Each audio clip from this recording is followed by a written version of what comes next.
Hello दोस्तों, कैसे हो आप लोग। आई होप कि सब लोग बहुत अच्छे होंगे और अपना ध्यान रख रहे होंगे और साथ में बहुत अच्छे से आप लोगों की तैयारी भी चल रही होगी। अभी मैं एक्चुअली आप लोगों के सामने एक बहुत इंपॉर्टेंट न्यूज़ लेके आया हूँ, खबर लेके आया हूँ। जैसा कि आप लोगों को पता है कि उत्तराखंड लोक सेवा आयोग द्वारा जो 2021 प्रारंभिक परीक्षा जो हुआ था उसका जो रिजल्ट प्रकाशित किया गया था, उसमें एक क्वेश्चन पे विवाद जो था। वैसे तो बहुत सारे क्वेश्चन हैं, लेकिन एक क्वेश्चन बहुत इंपॉर्टेंट है कि जिसमें उत्तरांचल से उत्तराखंड नाम परिवर्तन का जो एक्ट है वो किस वर्ष आया था।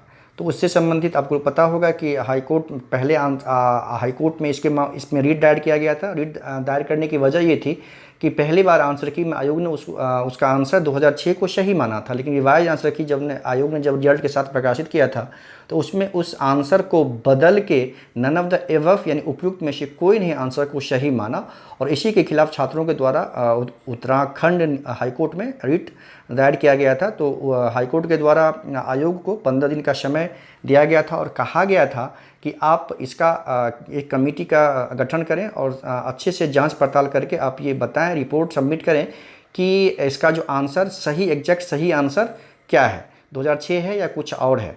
तो उसके बाद ये हाई कोर्ट के द्वारा जो ये आदेश दिया गया था, बेसिकली आपको ये कि डिसीजन नहीं था, बस एक रिव्यू करने के लिए कहा गया था। उत्तराखंड लोक सेवा आयोग को 15 दिन का समय दिया गया था। तो वह यूकेपीसीएस ने क्या किया कि कुछ मेंबर्स, कुछ व्यक्ति को लेकर कमेटी का गठन किया और उसमें किस आधार पे क्या किया, नहीं किया, कैसे जांच की, कैसे क्या हुआ। लेकिन 15 दिन के बाद हाई कोर्ट में सबमिशन किया उसने कि नहीं, 2006 जो है उसका आंसर गलत है और जो रिवाइज आंसर की में जो आंसर डाला गया वही आंसर सही है। लेकिन जो छात्र पहले रिट दायर किया गया था, जिन छात्रों के द्वारा, वो संतुष्ट नहीं हुए उत्तराखंड लोक सेवा आयोग के इस मतलब जाँच से। तो उन्होंने फिर से हाई कोर्ट में एक रिव्यू एप्लीकेशन फाइल किया और उन्होंने बताया, उनके वकील के द्वारा ऐसा कहा गया कि नहीं, छात्र संतुष्ट नहीं है, तो उसके बारे में फिर से कुछ किया जाए और छात्रों के हित में निर्णय लिए जाने की बात कही गई छात्रों के वकील के द्वारा उत्तराखंड उच्च न्यायालय में। तो अब एक महत्वपूर्ण सुनवाई हुई थी उसको लेकर, उसमें उत्तराखंड उच्च न्यायालय के द्वारा फिर से यूकेपीसीएस यानी उत्तराखंड लोक सेवा आयोग को कहा गया है कि आप किस आधार पे, मतलब कमेटी में कौन कौन लोग थे उसकी जानकारी दें, लिखित रूप में आप बताएं, और साथ में किस आधार पे आपने इस क्वेश्चन का आंसर जो 2006 था उसको गलत माना है, उसके बारे में एक डिटेल्ड रिटेन रिपोर्ट आप प्रूफ के साथ सबमिट करें। और उसके लिए जो तिथि मुकर्रर की गई है, उसके लिए तिथि मुकर्रर की गई है वो है आपका 7 सितंबर को उसके लिए तिथि मुकर्रर की गई है। ठीक है, अब देखिए 7 सितंबर को क्या होता है। और जिस हिसाब से हाईकोर्ट के जजेस का मूड था और उत्तराखंड ये लोक सेवा आयोग के जो वकील थे उसको जिस हिसाब से कड़ी फटकार लगाएगी सरकार के वकील को, उससे ऐसा प्रतीत हो रहा है कि छात्रों के हित में ये डिसीजन दिए जाने की संभावना बहुत प्रबल है।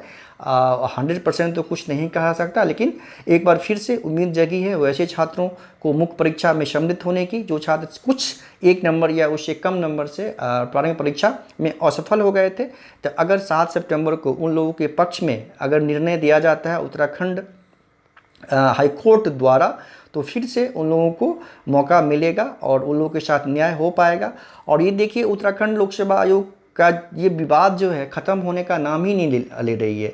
तो ऐसा ये समझ में नहीं आ रहा है कि आप ठीक से क्वेश्चन गलत, मतलब 150 क्वेश्चन क्या सेट करना इतना बड़ा काम है, इतना मुश्किल काम है कि क्वेश्चन पे इतना विवाद हो। ये तो सीधा सा काम है। खैर जो भी हो, अब देखिए 7 सितंबर को क्या होता है। अगर छात्रों के हित में या छात्रों के पक्ष में डिसीजन अगर दिया जाता है तो फिर से वैसे छात्रों के लिए पोर्टल ओपन होगा और उसको मुख्य परीक्षा का फॉर्म फिलअप करने की अनुमति प्रदान की जाएगी और उन लोगों को भी मुख्य परीक्षा में भाग लेने की का अवसर प्रदान किया जाएगा। तो फिलहाल देखते हैं कि उस दिन क्या होता है। मेरी शुभकामनाएं हैं वैसे छात्रों के साथ जो बहुत कम यानी एक या उससे कम नंबर से प्रारंभिक परीक्षा असफल हो गए हैं। अगर उन्होंने 2006 टिक किया था उस क्वेश्चन का आंसर, तो संभवतः अधिक चांस है कि उनको मुख्य परीक्षा में सम्मिलित होने का अवसर प्रदान कर दिया